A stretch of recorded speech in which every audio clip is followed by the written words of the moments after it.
Alright, welcome to today's tutorial. We'll be doing the hands-on for virtual machine creation. So let's search on the search bar virtual machine, and here we go, virtual machine. Let's click on create. Let's click on virtual machine. Let's select the resource group where we want to create the virtual machine. Let's give a virtual machine name like VM Ubuntu Amit is at 104 or something. Let's now choose the region. The region is where the virtual machine will be deployed. So we want to keep our workloads where our business is there, right? We don't want to keep our virtual machine far away because virtual machine provides the compute power, right? Just like previously, storage account provides the storage or the space capacity. Virtual machine provides the compute. Next, let's select the zones. Since this is a dummy tutorial, we don't require much zones because it will incur cost the more we go, right? One zone is sufficient. We can configure multiple zones as well. So for now, looks good.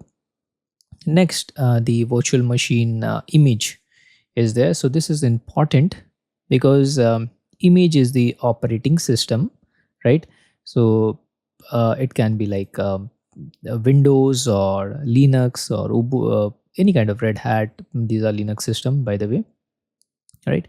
So this determines the software environment where our virtual machine will run. So I'll keep the Ubuntu 24 as the size virtual machine image. Next, we have the size. So please make sure to select something which is available for your region. Sometimes the virtual image might not be there. So in that case, we need to change the region as well. Can be other regions like UK or something. Um, so I have selected West US2 because the Ubuntu operating system weren't available for the size. So I've changed the size as well. Standard D2 ALS I've selected. Now the authentication type we can choose username and password. Let's give a username as Cloud Guru Amit. Let's provide one password. So this is required to log into the virtual machine when it will ask. So inbound port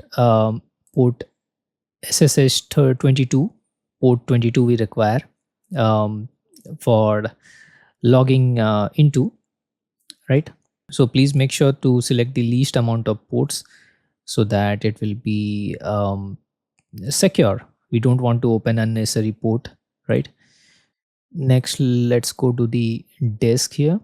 So the disk we want to keep it minimal because this is a dummy tutorial. I'll select like standard HDD, locally redundant. This is we don't want to use SSD, which will incur more cost for this demo.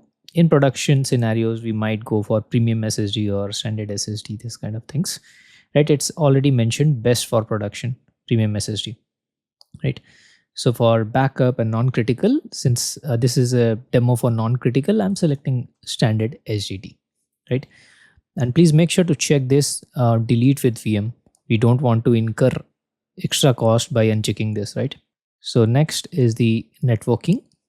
So networking, I'm not going much into it. I'll create in the default subnet and keep everything as default because networking itself is a huge topic. So the ports I have already mentioned, public inbound port. I've selected 22 SSH port. If I have spinned up a Windows virtual machine, I would have selected RDP as well, 3389, the RDP port, right? So next is the load balancing. We don't need load balancing as of now. Next is the management tab. So here again, we don't want to do much things. I'll keep everything as default. Again, monitoring as default as well. I don't want to enable alerts for this. I'll go to advanced now. So we are almost done. So here we can use some kind of custom data or something, right? So for now, I'm not uh, doing configuring things. Tags, we can write something like environment or something, and it's kind of development. Let's say dev. I've selected review and create. All right, our validation passed. Let's click on the create button. Let's wait for a while till our virtual machine gets ready. All right, looks like our virtual machine is ready. I'll go to the resource now. And here the location, if you look, is West US, what we have configured, and one zone, right? The operating system is Linux. And here we have the public IP address. So public IP address is required if you want to like kind of SSH using kind of some Linux operating system. We like whenever we log in, what's there in the virtual machine. Next, let's say I want to see or log into the our virtual machine, that is our Ubuntu virtual machine, which we have just spinned. So let's open the bash using the Cloud Shell here. And once open, we need the public IP address. So please make sure to note your public IP address, so which is this one for me.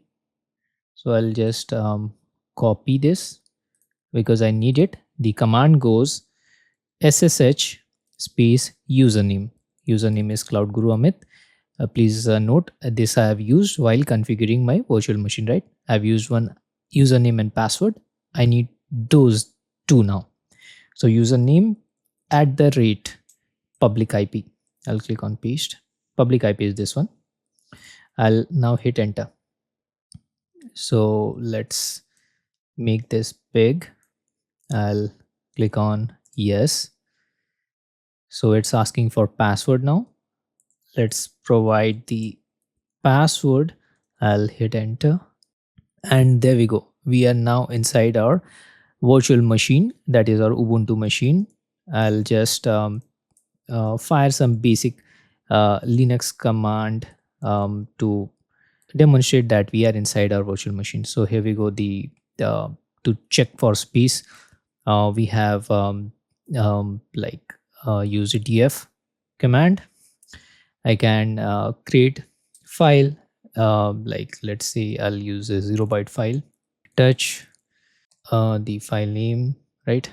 And if I do ls, I got the file, right? So that's what goes for the basics of creation of virtual machine. We have successfully spinned a Linux virtual machine, used SSH to get inside the virtual machine, and created a 0 byte file and checked, yep, it's working fine. So that's what it concludes this tutorial. Thank you so much for watching. Let's meet in our next lecture.